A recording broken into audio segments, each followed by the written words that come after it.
നമസ്കാരം. BMC news live കൊച്ചിയിലേക്ക് സ്വാഗതം.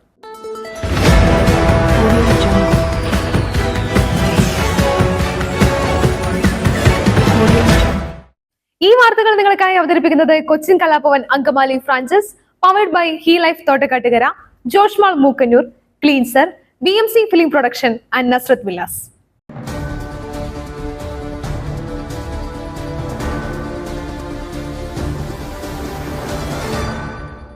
ഒരു ദളിത് അംഗത്തിന് മുൻപിൽ BJP അംഗങ്ങൾ സത്യപ്രതിജ്ഞ ചെയ്യില്ല എന്നാണോ?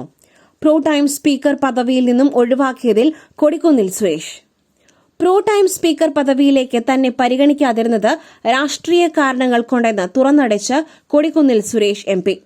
പാർലമെന്റിൽ പാലിച്ചു വന്നിരുന്ന കീഴ്വഴക്കങ്ങളെല്ലാം ലംഘിക്കപ്പെട്ടുവെന്നും ജനാധിപത്യത്തിന്റെ കടക്കൽ കത്തിവച്ച് നിയമങ്ങൾ പാസാക്കുവാൻ ഇത്തവണ ഇന്ത്യ മുന്നണി അനുവദിക്കില്ലെന്നും കൊടിക്കുന്നിൽ സുരേഷ് പറഞ്ഞു. 8 പ്രാവശ്യമാണ് കൊടിക്കുന്നിൽ സുരേഷ് ലോക്സഭയിലേക്ക് തിരഞ്ഞെടുക്കപ്പെട്ടിട്ടുള്ളത്.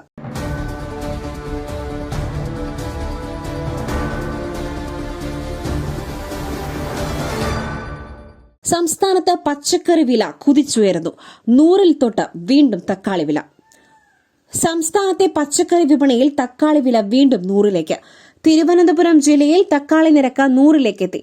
80 രൂപയ്ക്കാണ് ജില്ലയിലെ തക്കാളി വില. കഴിഞ്ഞ ദിവസങ്ങളിൽ 35 രൂപയായിരുന്നു തക്കാളി വില. കോഴിക്കോട് ജില്ലയിൽ 82 തക്കാളിയുടെ വില. അതേസമയം മുൻപന്തിയിൽ തുടരുന്നത് ഇഞ്ചിയുടെ നിരക്ക് തന്നെയാണ്.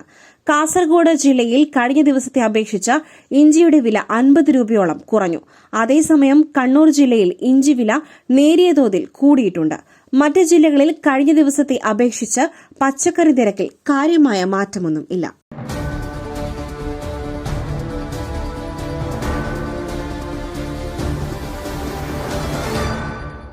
KSRTC ബസ് സ്റ്റാൻഡ് പരിഹാസമായി മാറി.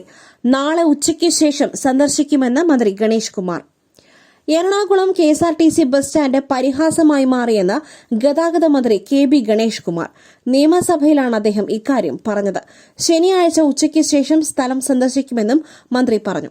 മഴക്കാലത്ത് വെള്ളം കയറാതെ സംരക്ഷിക്കുവാൻ നടപടിയുണ്ടാകും. മാധ്യമങ്ങളിലും എല്ലായിടത്തും പരിഹാസമാവുകയാണ് ഈ ബസ് സ്റ്റാൻഡ്. അതിന്റെ പ്രശ്നം പരിഹരിക്കുവാൻ തീരുമാനിച്ചു. സ്മാർട്ട് സിറ്റിക്ക് വേണ്ടി പണിയേണ്ടത് വേറൊരു ഏജൻസിയാണ്.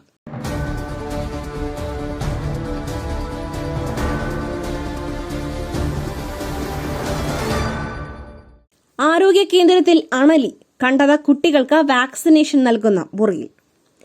പെരുവമ്പ് ആരോഗ്യ കേന്ദ്രത്തിൽ അണലിയെ കണ്ടെത്തി. വാക്സിനേഷൻ റൂമിലാണ് അണലി എത്തിയത്. കുട്ടികൾക്ക് വാക്സിനേഷൻ നൽകുന്ന മുറിയിൽ ഇന്നലെയാണ് അണലിയെ കണ്ടത്. മുറി തുറക്കുവാനായി എത്തിയ ആശുപത്രി ജീവനക്കാരാണ് മൂലയിൽ ചുരുണ്ടുകിടക്കുന്ന അണലിപ്പാമ്പിനെ കണ്ടത്. തുടർന്ന് ആശുപത്രി ജീവനക്കാരും നാട്ടുകാരും ചേർന്ന് അണലിയെ പിടികൂടി.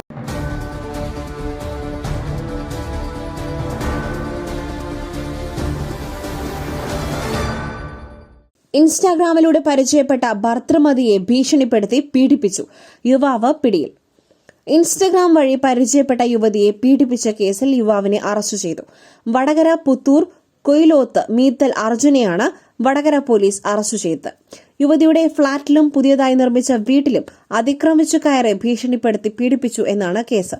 ഇയാൾ യുവതിയുടെ ഭർത്താവിനെ ആക്രമിച്ചതായും പരാതിയുണ്ട്. അർജുനെ വടകര ജില്ലാ ആശുപത്രിയിൽ വൈദ്യപരിശോധനയ്ക്ക് വിധേയനാക്കിയ ശേഷം വടകര മജിസ്ട്രേറ്റ് കോടതിയിൽ ഹാജരാക്കി. 14 ദിവസത്തേക്ക് റിമാൻഡ് ചെയ്തു.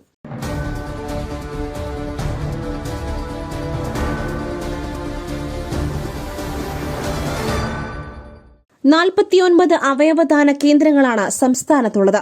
കേസോട്ടോ രൂപീകരിച്ചത് ഈ സർക്കാർ വന്ന ശേഷം. മന്ത്രി വീണ ജോർജ്. 49 അവയവദാന കേന്ദ്രങ്ങളാണ് സംസ്ഥാനത്തുള്ളതെന്ന് മന്ത്രി വീണ ജോർജ്.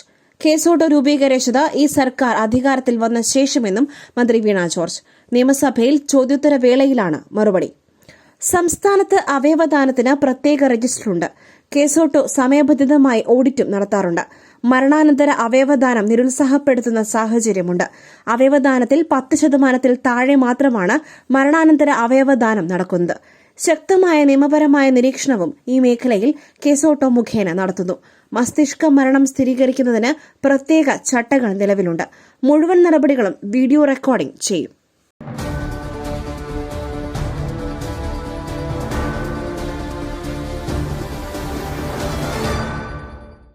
അരവിന്ദ് കെജ്രിവാളിന്റെ ജാമ്യം സ്റ്റേ ചെയ്ത് ഡൽഹി ഹൈക്കോടതി. കെജ്രിവാളിന് ഇന്ന് പുറത്തിറങ്ങുവാൻ കഴിയില്ല. ഡൽഹി മദ്യനയ അഴിമതി കേസിൽ ഡൽഹി മുഖ്യമന്ത്രി അരവിന്ദ് കെജ്രിവാളിന്റെ ജാമ്യത്തിന് സ്റ്റേ. ഡൽഹി ഹൈക്കോടതിയുടേതാണ് നടപടി. തങ്ങളുടെ ഹർജി അടിയന്തരമായി പരിഗണിക്കണമെന്ന് എൻഫോഴ്സ്മെന്റ് ഡയറക്ടറേറ്റ് കോടതിയോട് ആവശ്യപ്പെടുകയും ഹൈക്കോടതി സ്റ്റേ അനുവദിക്കുകയുമായിരുന്നു. ഇഡിയുടെ ഹർജി പരിഗണിക്കുന്നതുവരെയാണ് ജാമ്യത്തിന് താൽക്കാലിക സ്റ്റേ നൽകിയിരിക്കുന്നത്. കേസിൽ ഇന്നലെയാണ് ഡൽഹിയിലെ റൌസ് അവന്യൂ കോടതി കെജ്രിവാളിന് ജാമ്യം നൽകിയത്. ഇതിന് സ്റ്റേ വന്ന സാഹചര്യത്തിൽ കെജ്രിവാളിന് ഇന്ന് ജയിലിൽ നിന്നും പുറത്തിറങ്ങുവാൻ സാധിക്കില്ല.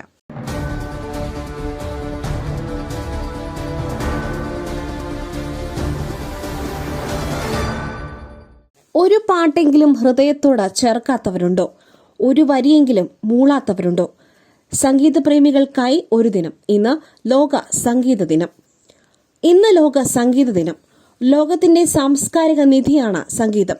ഭാഷയുടെയും ദേശത്തിന്റെയും അതിരുകൾക്കപ്പുറത്ത് ബന്ധങ്ങൾ ഉറപ്പിക്കുവാൻ സംഗീതം ലോകത്തെ സഹായിക്കുന്നു.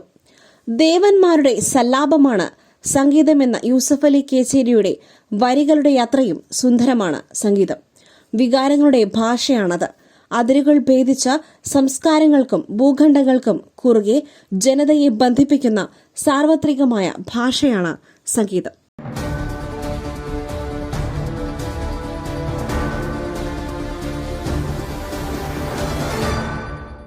മഴ തുടങ്ങി, ഇന്നും ശക്തമാകും.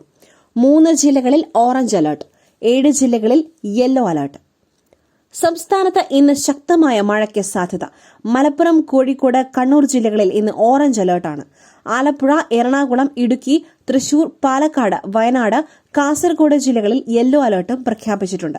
നാളെ മലപ്പുറം, കോഴിക്കോട്, വയനാട്, കണ്ണൂർ, കാസർഗോഡ് ജില്ലകളിൽ ഓറഞ്ച് അലർട്ട് പ്രഖ്യാപിച്ചിട്ടുണ്ട്. ഞായറാഴ്ച പാലക്കാട് മുതൽ കാസർഗോഡ് വരെയുള്ള 6 ജില്ലകളിൽ ഓറഞ്ച് അലർട്ടാണ്. അന്ന് അതിശക്തമായ മഴയ്ക്ക് സാധ്യതയുണ്ട്. കേരള തീരത്ത് മത്സ്യബന്ധനത്തിന് വിലക്കുണ്ട്. ആന്ധ്രാ തീരത്തിനും തെലങ്കാനയ്ക്കും മുകളിലായി ചക്രവാത ചുഴി നിലനിൽക്കുന്നുണ്ട്. ഇതിന്റെ സ്വാധീന ഫലമായി തെക്ക് പടിഞ്ഞാറൻ കാറ്റ് സജീവമാകുന്നതോടെയാണ് മഴ വീണ്ടും കനക്കുന്നത്.